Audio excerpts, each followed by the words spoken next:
నిద్ర చాలని బద్ధకమల్లే ఉళ్ళిరిచింది ఆకాశం. రాత్రి దాచిన రబ్బరు బంతై తిరిగొచ్చింది రవిబింబం.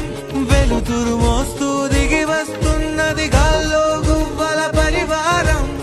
సెల్యూట్ చేసే సైనికులల్లే స్వాగతమంది పచ్చదనం.